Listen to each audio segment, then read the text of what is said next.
Guys, we're just making we're attempting to, me and one of my mates here. Have to say hi. Aye. Um, it's Austin, so we're just going to attempt to make some little mini, well, this is the prototype for the boiler, for the 2-inch scale miniature, but we're thinking of making some like little kettles or something, trying to hold pressure with them anyway first. So he's just said, clean these up, so I'm just buffing them. We've got the tops here, and he's going to attempt to TIG weld it. We'll just see what happens. Right, so I'm going to carry on cleaning.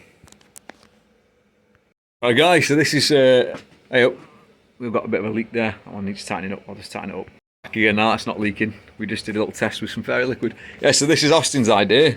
This is actually an old, it was an engine sleeve, I think, from a tractor.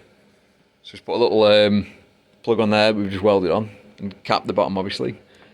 That just allows us to put our copper in that we're going to weld and fill it with argon, because supposedly, from what you've said anyway, haven't you done you looked at it, it needs to be submerged. It's like an argon bath, so there's absolutely no oxygen present. Yeah, because we the trials that we did before with the copper, we did some like lap welds and maybe a T-fillet. It oxidised really badly, didn't it? Obviously, even though it had the argon shield around it, still give like a dirty weld. But suppose this is meant to help. So the plan is we're going to weld these up. We've just obviously buffed these up anyway. These are ready. We're going to switch on the argon in a minute, and Austin's going to have a go at welding it. And then we've got these little plugs here that we're going to drill out and silver solder in. That's just a 1/4 inch female there, so we can put a plug in and hopefully pressurise them and just see if they can hold pressure. So we've got one each. And then Austin's just had a pretty neat idea. He's saying maybe like a, we originally talked about making a little kettle for camping, and then you were saying something about coffee, weren't you? Try and make like a coffee percolator. Yeah, so that could be a next project now. I'll get distracted from the boiler and the steam engine. We'll be ending up making them, but we'll see. Right.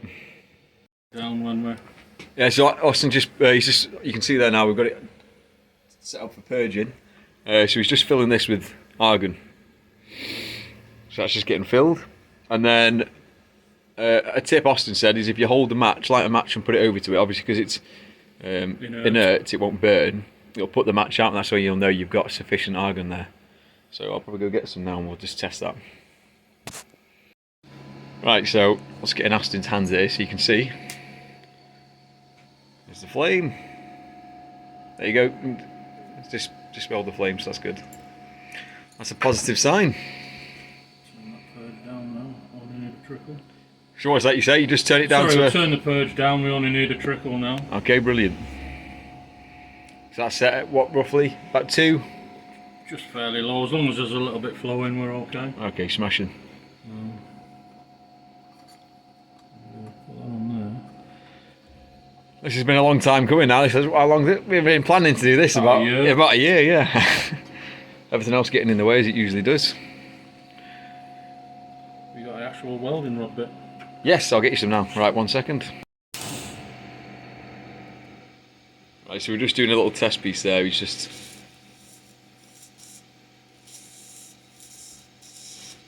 I'd say that was obviously cold. It's not.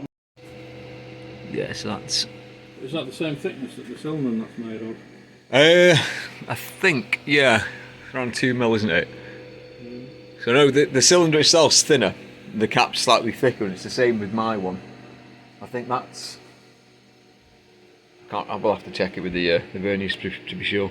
Turn that up to about 105 or something. Let's try that. Right, see, putting the amps up. I'll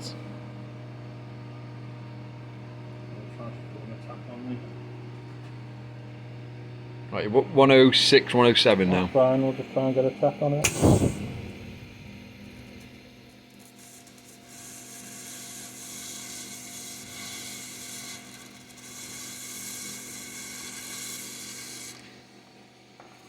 Again, I think we need to go. It was like aluminium, wasn't it? Like last time you used it, I'm sure you got it. It took a while for it to start, and then once it started, you had to move fairly quick with it. Yeah, yeah. You're saying possibly want to weld it in like quarters maybe or something.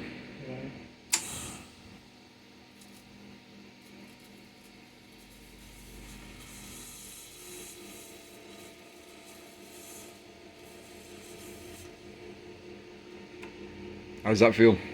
Any better? Still a little cold, but it might, the heat from there. Yeah, residual heat might build up as you get going. But what do you want to do? Do you want to put it up a 5 or leave it as it is? Put it up a tiny bit more. Right, we'll go to... I think there's a layer of glue, you know, left. Yeah, I think there probably is on the back end of it. Once it with the heat. 1, 2, 5. Well, if you want, do you want me to stop it quickly and rub the others down with thinners? Clean them down? Can do. Yeah, I'll give them a quick scrub. Right, 1 second. Really. This is the first one we've had. Is that still warm? Yeah, it's still quite hot. It's not behaving like it was last time, was it? We got quite a nice weld last time with the... So if there's a contaminant somewhere. Possibly contaminant. I don't think we clean the inside. I've just cleaned, obviously, buff the outside and clean the thingy. But we did have a bit of glue residue, so these have been cleaned now with thinners top and bottom. And that's also had wire wool on the inside, scrubbed, and then I've wiped it all down with thinners. So we'll try again.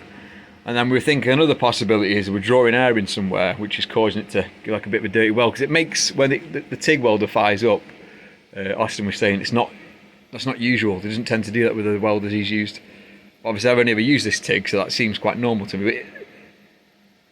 But again, I do get struggle sometimes with stainless. I do get quite a dirty weld, so it'd be quite interesting to see and work out what that problem is. And we have changed the neck on this as well, because Austin was explaining to me how these flex heads are designed to flex them into position, aren't they? So you flex them into something that you like. Get it comfortable in your hand. Yeah. Then don't move it. Because obviously it's copper, you said it, and work hard. it work on. Obviously it snaps. So at the time, I just assumed that with it being like a swan, that you could bend it however you want, depending on the position. And my old one had snapped, and Austin said to replace that. I think I've kept the old piece, in fact, in the drawer, so it cost about £12 to replace that.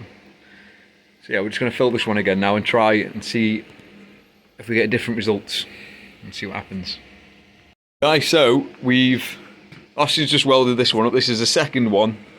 So you can't see very well because got the backlight on, it's still hot. So this has been fully welded. Now we put that one on its side and I held the purge line and just followed him as he welded, just to see if it made any difference. And we also reduced the size of these caps and give everything a good clean up.